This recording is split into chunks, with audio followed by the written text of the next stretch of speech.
Nous sommes là pour vous annoncer une bonne nouvelle ce soir. Nous sommes là pour vous annoncer l'évangile de Jésus-Christ. Vous savez, on est tous venus sur terre. On a tous une mission pour laquelle Dieu nous a créés. Et malheureusement, beaucoup de personnes ne sont pas sur le chemin, ne sont pas sur la voie pour laquelle ils ont été créés. Il y a juste un moyen de revenir sur la voie, un moyen de revenir sur le chemin que Dieu a prédestiné pour chacun d'entre nous.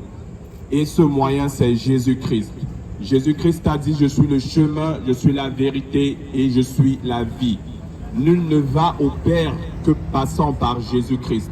Il n'y a pas d'autre chemin pour aller au Père. On va vous parler d'autres chemins, on va vous parler de d'autres personnes qui ont été connues dans l'histoire. Mais la seule véritable personne qui est le chemin pour le ciel, c'est Jésus-Christ. Et l'une des choses aussi que Jésus-Christ a faites, c'est qu'il a pris nos péchés à la croix. On a tous péché. La Bible dit, tous ont péché et sont privés de la gloire de Dieu. On a tous péché et on a besoin d'un sauveur. Le sauveur, il s'appelle Jésus-Christ. Il est venu sur terre. Il était Dieu. Il était la parole. Et il s'est fait chair. Il s'est fait chair pour venir sur terre, pour porter sur la croix nos péchés. La condamnation qui nous était réservée. Jésus-Christ, il a pris sur lui à la croix. La Bible dit, quiconque croit en Jésus sera sauvé et ne périra point.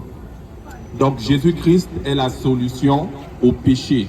Il a ôté le péché du monde. Il a ôté ton péché. Il a ôté mon péché.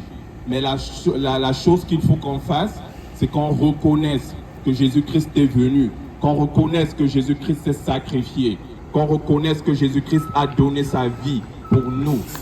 Et celui qui croit en Jésus, celui qui croit en ce sacrifice, il sera sauvé et son âme ne périra point.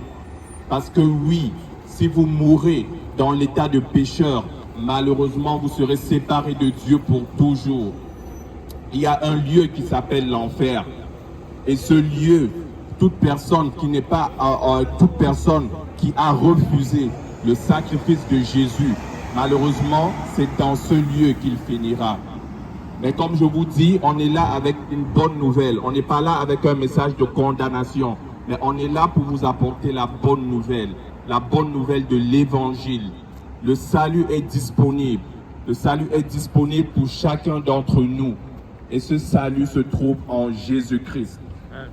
Jésus-Christ est vivant. Jésus-Christ, vous pouvez avoir une relation avec lui. Jésus-Christ peut vous parler. Vous pouvez avoir une intimité avec lui. Jésus-Christ, ce n'est pas une histoire, ce n'est pas un conte de fées, mais Jésus-Christ, c'est une réalité. Et il veut avoir une relation avec chacun d'entre nous. Vous voyez, d'habitude, on a ce vide dans le cœur. On a ce vide, on ne sait d'où ce vide provient. Ce vide, c'est l'absence de Dieu. Ce vide, c'est l'absence de Jésus dans nos cœurs. Et Jésus veut nous ramener à lui.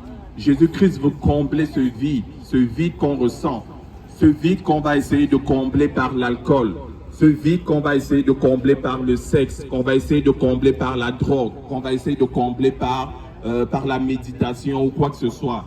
Mais ce vide ne peut être comblé. La seule personne capable de combler ce vide s'appelle Jésus-Christ. Jésus-Christ frappe maintenant à la porte de votre cœur. La Bible dit, je frappe à la porte, celui qui ouvre, j'entrerai et je souperai avec lui. Jésus-Christ frappe à la porte de notre cœur, de votre cœur. Il frappe à la porte et il veut que vous ouvrez la porte. Il veut entrer, il veut souper avec vous. Il veut faire communion avec vous. Si vous entendez son message aujourd'hui, n'endurcissez pas votre cœur. Parce que ce message, c'est un message d'amour. C'est l'histoire d'amour entre Dieu et sa création qui est l'homme. Dieu a tant aimé le monde. Il a tant aimé le monde qu'il a donné son Fils unique, Jésus-Christ, pour que le monde soit sauvé, pour que le monde soit réconcilié avec lui. Il parle maintenant à la porte de votre cœur et il vous demande de ne pas endurcir votre cœur. Si vous croyez que Jésus-Christ est vivant, si vous voulez expérimenter Jésus-Christ, Vous avez juste à faire une prière dans votre cœur. Vous n'avez pas besoin qu'on vous regarde, mais juste parler à Dieu dans votre cœur. Dites-lui, Jésus-Christ, si tu es vivant, si tu es vraiment Seigneur, si tu es vraiment le Sauveur, révèle-toi à moi. Et je vous assure, Jésus-Christ va le faire. Jésus-Christ va se révéler à vous. Si vous faites cette prière dans votre cœur et vous lui demandez de se révéler à vous, il va se révéler à vous.